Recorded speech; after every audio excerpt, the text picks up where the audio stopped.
अभी कल परसों की बात है कि एक लड़की आई आके कहती है कि मैंने तो हाइड्रा फेशियल कराना है। हाइड्रा फेशियल ठीक ठाक एक्सपेंसिव है बहन, और आप हाइड्रा फेशियल क्यों कराना चाह रही हैं? मुझे तो उसका चेहरा देख के नहीं लगा कि हाइड्रा फेशियल उसके लिए कोई इतना फ़ायदेमंद होगा।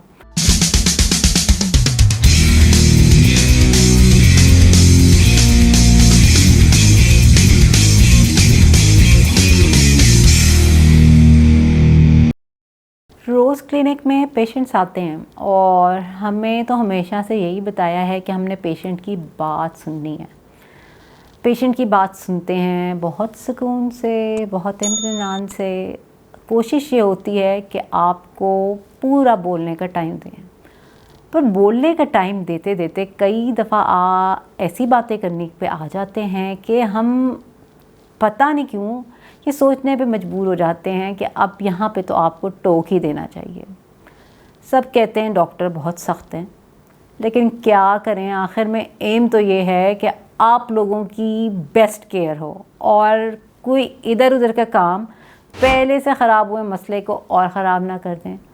अभी कल परसों की बात है कि एक लड़की आई आके कहती है कि मैंने तो हाइड्रा फेशियल कराना है। हाइड्रा फेशियल ठीक ठाक एक्सपेंसिव है बहन, और आप हाइड्रा फेशियल क्यों कराना चाह रही हैं? मुझे तो उसका चेहरा देख के नहीं लगा कि हाइड्रा फेशियल उसके लिए कोई इतना फ़ायदेमंद होगा। लेकिन फिर वही डॉक्टर इंस्टिंक्ट सामने आ गई। मैंने कहा बताओ तो सही, क्यों कराना चाहती हो हाइड्रा फेशियल? मैं गई थी उसके पास, तो उसने मुझे क्या दिया था? मुझे दिया था वो रेटिनॉइड दिया था। मेरे फेस पे ये दाने निकल रहे हैं। भाई यंग सी लड़की है और बिल्कुल उसकी शादी वाली उम्र है, और वो रेटिनॉइड खाने पे तैयार बैठी है।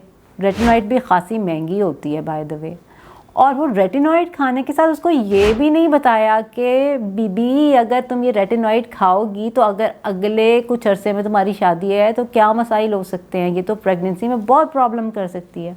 बहरहाल उसको छोड़ें, और साथ में उसे ये ट्रीटमेंट बताया है कि हाइड्रा फेशियल कराओ, 3 हाइड्रा फेशियल कराओ, तुम्हारी एक्नी उड़न छू।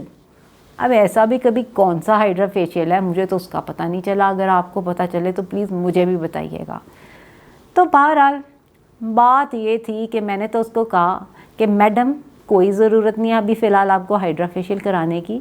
आप आराम से ये लाइट वाली दवाई खाएं, एंटीबायोटिक, और ये थोड़ा बहुत एप्लीकेशन है नाइट टाइम रेटिनॉइड लगानी, क्योंकि अभी उसकी शादी नहीं थी बाई दी, और उसके अलावा डे टाइम में थोड़ा नियासिनामाइड लगानी।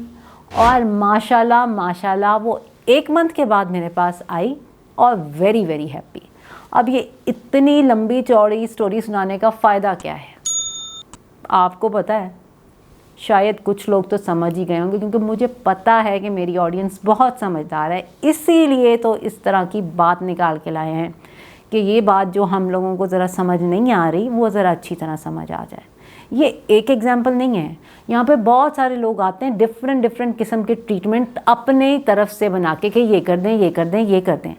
लेकिन मैं आपको ये सजेस्ट करूँगी कि हमेशा एक ट्रेंड क्वालिफाइड पर्सन के पास जाएं, लेकिन अपनी सारी प्रॉब्लम्स बताएं, अपना ट्रीटमेंट प्लान पहले से बना के खुदारा उनके पास ना जाएं, क्योंकि हो सकता है कि खुदा ना खास्ता अगर आप किसी अनप्रोफेशनल बंदे के पास चले गए तो वो आपका ट्रीटमेंट भी कर देगा, वो आपसे पैसे भी ले लेगा, और आखिर में फ़ायदे के बजाय नुकसान हो जाएगा। तो मेरी तरफ से यही सजेशन है कि आप ज़रूर इंटरनेट सर्च करें, आप ज़रूर अंडरस्टैंड करें, लेकिन अपने डॉक्टर को, अपने कंसल्टेंट को, अपने प्रोफेशनल को फाइनल डिसीजन लेने का मौका दें। और इंशाल्लाह जब आप इस तरह डिसीजन लेंगे, आप ज़रूर बाद में जो आपके डॉक्टर ने बताया उसे जाके दोबारा सर्च कर लें, लेकिन जब आप एक ट्रेन बंदे के पास जाएंगे और आप उसके ट्रीटमेंट प्लान को फॉलो करेंगे तो इंशाल्लाह आपकी प्रॉब्लम ना सिर्फ चली जाएगी बल्कि फ्यूचर में भी अच्छी मैनेज रहेगी। बेस्ट विशेस के साथ once again do give us a chance. Thank you very much.